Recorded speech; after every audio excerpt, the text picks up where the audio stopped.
Importancia, influencia y la misteriosa historia del catolicismo en México.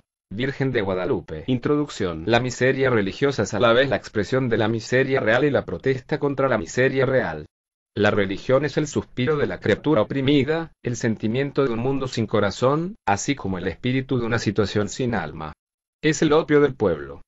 Karl Marx. México a lo largo de su historia se ha caracterizado por ser un país muy sentimentalista inclinado a la religión, especialmente a la católica, donde muchos nos sentimos identificados, y aún más porque en México se encuentra la Morena del Tepeyac, afamada ante todo el mundo y venerada por los más grandes exponentes del catolicismo en el mundo. Desde una perspectiva laica, moderna y del siglo XXI, el catolicismo es una religión que no ha evolucionado desde la Edad Media, es anacrónica, de pretensiones universales, sumamente intolerantes y arrogantes. A la jerarquía católica le cuesta mucho trabajo adaptarse a las circunstancias actuales, ejerce su poder con dominio casi absoluto hacia su estructura sacerdotal, aunque no así hacia su grey, sin dejar de moverse dentro de las élites políticas y económicas. Tal vez por esa forma de amar el poder, tan contradictoria con las enseñanzas de Jesús, por lo menos en México le cuesta la pérdida de importantes cantidades de fieles que prefieren otras opciones religiosas, ateas o agnósticas. El catolicismo hegemónico es el principal desalentador y expulsor de sus fieles y no las influencias externas del mundo gentil, como buscan hacer creer. En México siempre se ha pretendido identificar catolicismo con sociedad para darle un sentido nacionalista de unidad al país, un discurso cada vez más vago y sin futuro. La influencia de la jerarquía católica, la cual hay que diferenciar terminantemente del pueblo católico, sigue pretendiendo mantener un papel protagónico en la vida de la nación y ejercer su influencia en los ámbitos políticos sobre todo, pero también y más sutilmente en los círculos de poder económico. Claro que también hay sacerdotes y monjas comprometidas con la gente y conscientes del mensaje original mesiánico, pero estos son los menos. Muchos de los mensajes y discursos que escuchamos tanto en los políticos como en la gente común, están influidos inconscientemente por el catolicismo. Su obsesión por los valores familiares, ¿cuáles?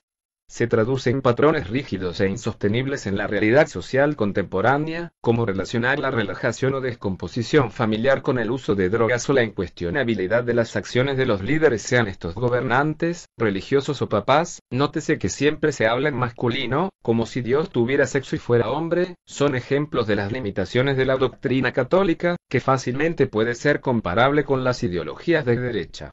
Algo que poco vemos y escuchamos en esta religión, es la autocrítica y la congruencia con su doctrina.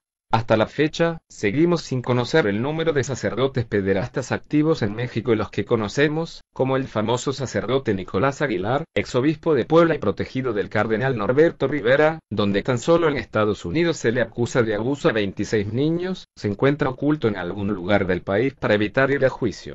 También hay incongruencias en cuanto a criticar el aborto y hacerse de la vista gorda con los hombres que, inspirados en un patriarcado de influencia católica, seducen o violan a mujeres sin responsabilizarse sobre los hijos. Se aceptan limosnas del narco, regalos del erario público, pero hay de aquel que se atreva a blasfemar en su contra poniendo en duda su actuar. Desde el sexenio de Carlos Salinas y con la reforma al artículo 130, los subsecuentes gobiernos mexicanos le han dado más cabida en la vida pública a la Iglesia Católica.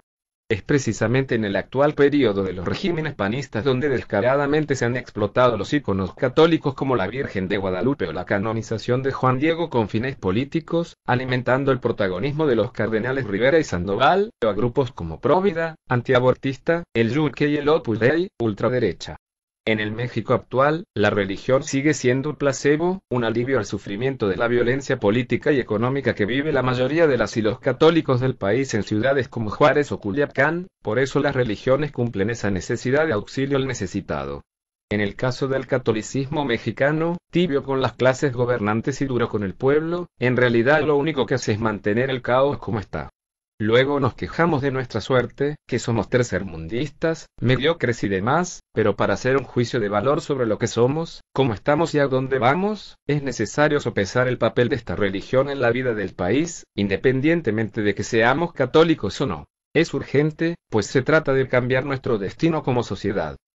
Desarrollo. Para poner clara la importancia del catolicismo y la Virgen de Guadalupe dentro del país. Es importante resaltar algunos acontecimientos de los cuales la Virgen de Guadalupe hace influencia ayudada con la fe y afecto que la sociedad mexicana referente a la Morena del Tepeyac, independencia de México. Cuenta la historia